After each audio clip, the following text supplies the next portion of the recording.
I don't even know where to begin. Maybe it's best to start with how things were before everything fell apart. Life was good, or at least, I thought it was. My name is Lily. I'm 30 years old, and on the surface, I had it all. A good job, a loving husband named James, and a beautiful apartment in the heart of the city. We'd been married for almost 5 years. And things were, well, okay. But there's always that part of you, isn't there? That part that feels like something's missing. Something you can't quite put your finger on. I've always been a bit of an overachiever. When I was younger, I never thought I'd settle down. I wanted to conquer the world. But I guess somewhere along the way, I did settle. I fell into the rhythm of married life. James is a great guy, really. Smart, dependable, funny. But if I'm being honest, there was a part of me that started to feel stuck. Maybe it's just me being dramatic, I don't know. But the spark I once felt seemed to dim, and I started to think about the past. That's when I started remembering Kevin. God, Kevin. I haven't thought about him in years, but when I do, it's like nothing's changed. We dated for a while, back in my early 20s. He was fun, wild, and completely unpredictable. Everything James isn't. But he wasn't the right guy for me long term, and I knew that. He was all about living in the moment, while I was thinking about stability and future plans. So, we broke up, we drifted apart, but somehow I still kept tabs on him. It's crazy, I know. He would pop up every once in a while on social media, and I would catch myself staring at his pictures, remembering how good we used to be together. I never acted on it, of course. I wasn't one to cheat, but there was always that lingering thought in the back of my mind, what if? Fast forward a couple of years, and things with James started feeling routine. Nothing exciting. The days blurred into each other. We'd have our dinner, watch TV, talk about work. Sometimes we'd go out with friends, but even that felt predictable. I think deep down, I started to miss the chaos, the unpredictability, the feeling of being wanted in that way. Then, out of nowhere, I got an invite on Facebook to a party. A birthday party. And guess who was throwing it? Kevin. I knew exactly what I was getting into. Part of me told myself it would be fine, just a simple catching up with old friends. But another part of me, the more reckless part, knew it wasn't going to be just that. I wanted to go. I wanted to see Kevin, see if he still had that effect on me. I told James I was going to visit a friend. He didn't question me. He never did. I think he trusted me. Or maybe he just didn't expect anything to go wrong. I didn't even think it would go wrong. I just wanted to feel something again. I wanted to feel alive. As I got dressed that night, I felt a mix of excitement and guilt. It didn't help that I still had Kevin's number saved in my phone. I hadn't deleted it. Why would I? We were still friends. In a way. I wasn't planning on doing anything crazy, just showing up, saying hi, and leaving. That's what I told myself. But we both know how that story ends, don't we? I put on my dress. Something simple but flattering. It wasn't too much, just enough to remind Kevin what he was missing. I looked in the mirror and felt the old butterflies, that feeling I hadn't had in a long time. It wasn't about James. It wasn't about anyone else. It was about me, remembering who I used to be. I left the house around 9 p.m. James was watching a game on TV, his focus entirely on the screen. He didn't even look up as I grabbed my purse and left. He probably thought I was just going to hang out with a friend. That's what I told him, after all. When I arrived at the party, the energy hit me immediately. People laughing, music playing, glasses clinking. And then, there he was, Kevin. He was standing by the bar, looking the same, yet different. Older maybe, but still with that same cocky grin that always made my heart race. He saw me almost immediately and smiled. It was like no time had passed at all. "Lily," he said, his voice low and familiar. "I didn't expect to see you here." I tried to play it cool. "I could say the same about you," I replied, smiling back. But deep down, I knew this wasn't just a casual meeting. I felt that old pull, that magnetic attraction. He didn't seem to have changed at all. Still charming, still with that edge I used to crave. We started talking, catching up on old times. It was innocent at first. He asked about James, and I told him about our life together, how things were going. But the conversation shifted. "What about you, Lily?" he asked. "How's life really going? You look different, in a good way." I laughed nervously. "I'm fine. Just getting by, I guess." I wanted to say more, to be honest with him about how I felt. But I didn't. We moved outside onto the balcony to get some fresh air. The night was warm, and the city lights glimmered in the distance. It felt so good to just breathe, to be somewhere that wasn't my apartment, to feel something other than the weight of my own life. Kevin stood next to me, and without thinking, I reached for the glass in his hand. I missed this, I said quietly, almost to myself. I missed feeling this way. He turned to me, his expression softening. I always knew you had that fire, Lily. You just had to let it out. And that's when everything changed. I don't even know how we ended up so close. One moment we were talking, catching up like old friends, and the next, we were standing there, so close that I could feel the heat radiating off his body. His eyes were locked on mine, and for the first time in a long while, I didn't feel like I was pretending. I didn't feel like I was just playing the role of a wife, doing what was expected of me. No, right then, in that moment, I was just Lily. And Lily wanted him. I could see it in Kevin's eyes too. That familiar spark, the attraction that had always been there between us but had never been allowed to flourish.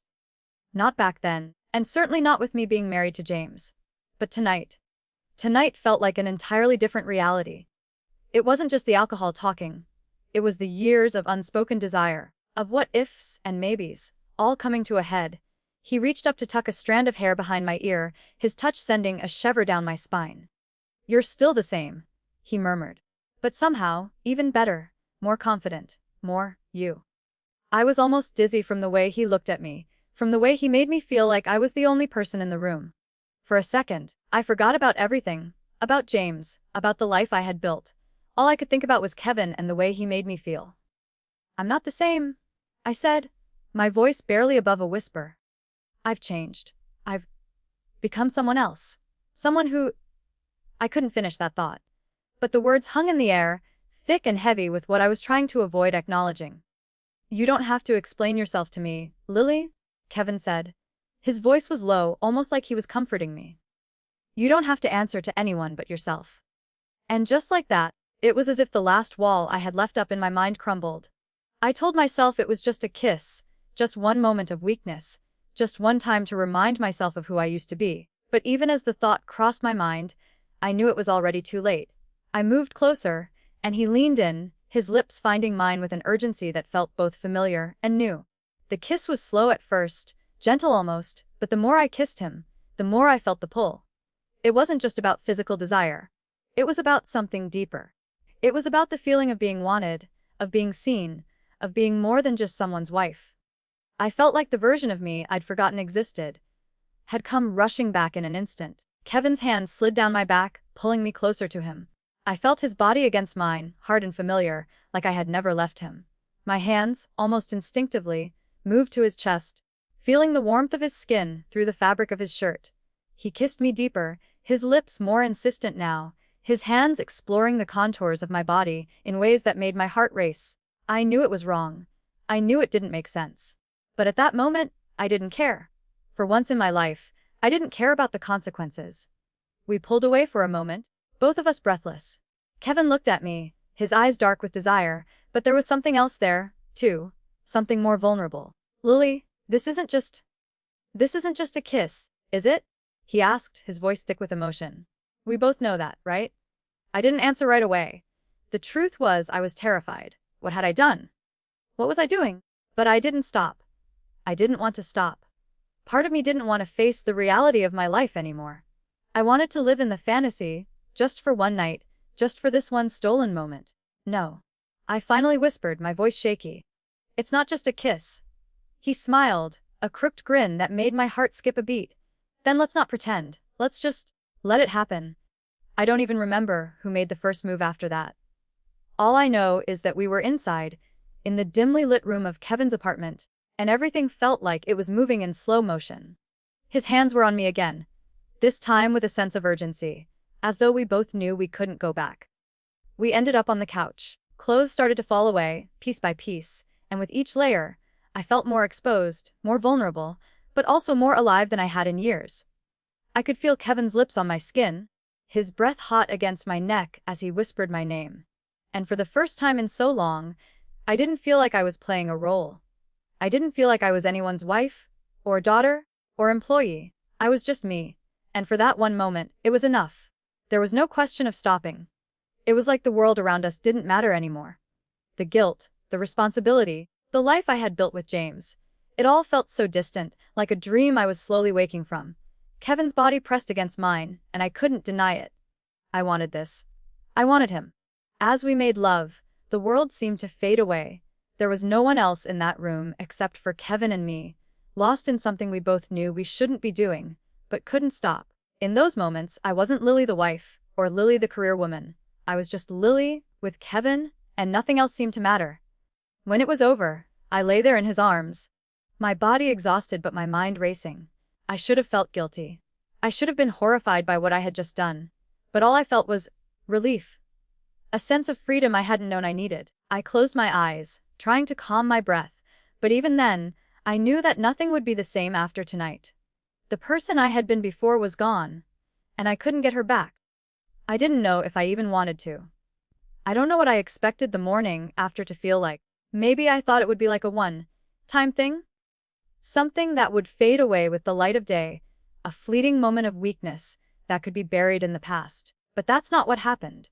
When I woke up, it was like my entire world had shifted. Kevin was still asleep beside me, his arm draped over my waist. The sunlight was creeping in through the blinds, casting soft rays across the room. For a moment, everything felt perfect, like I was still floating in that blissful bubble of temporary freedom. But then, reality crashed down on me. I thought about James. I thought about him sitting at home, completely unaware of what I'd just done. I thought about how, just the night before, I had told him I was going to visit a friend, how I had left him on the couch, wrapped up in his usual routine, trusting me as he always did. I felt sick to my stomach. What had I done? I slowly untangled myself from Kevin's arms and slipped out of the bed, careful not to wake him. As I grabbed my clothes and started to get dressed, the weight of my actions began to sink in. The guilt was suffocating. But at the same time, I couldn't shake the feeling that I had just done something that was both the worst and the best thing I'd ever done. For the first time in months, I had felt alive. I had felt desired, seen, and in control. But was it worth it? I could hear Kevin stirring behind me as I finished dressing, and I turned to see him propped up on one elbow, watching me. There was something in his eyes, something different. He didn't look as carefree as he had the night before. He looked serious. "Lily," he said softly, his voice still rough from sleep. "We can't pretend this was just a one-time thing, can we?" I didn't answer immediately. My mind was racing. I knew what he meant. He wasn't asking if I wanted to stay in touch or if I wanted to pretend this never happened. No, he was asking if we were going to keep going. If we were going to continue this, whatever it was. I opened my mouth to respond, but no words came out. What could I say? I didn't even know what I wanted anymore. I had been so certain the night before, so sure that I was just satisfying a fleeting desire. But now, it felt like I had opened a door I couldn't close. I had crossed a line, and now there was no going back. "I don't know, Kevin," I said finally, my voice shaky. "I didn't think this would happen. I didn't plan this. But I can't pretend it didn't. And I don't know what it means. I don't know what I'm supposed to do." He nodded slowly, his eyes not leaving mine. "You don't have to figure it out right now, but we both know something changed. You can't just walk away from that, Lily." I didn't respond. I couldn't. The truth was, I didn't know what I wanted anymore. I couldn't even think straight. All I could think about was James. What he would think, how he would react when he found out. And I knew he would find out.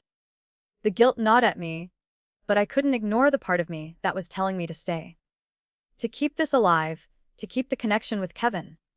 When I left Kevin's apartment that morning, I felt a strange mixture of relief and dread. I didn't know what I was going to do, but I knew one thing for sure. I couldn't go back to being the same person I was before. Something had changed in me, something deep and irreversible. I wasn't the woman who had walked into that party the night before. I wasn't the woman who had gone home to James and acted like everything was fine. I was someone else now, someone caught between two lives. One with Kevin, the other with James. I got into my car and started driving, but my mind was still spinning. I tried to shake the thoughts of Kevin out of my head, but they wouldn't go away. It was as if I had opened a door to a whole new world, and now I was stuck in the middle, not knowing how to close it.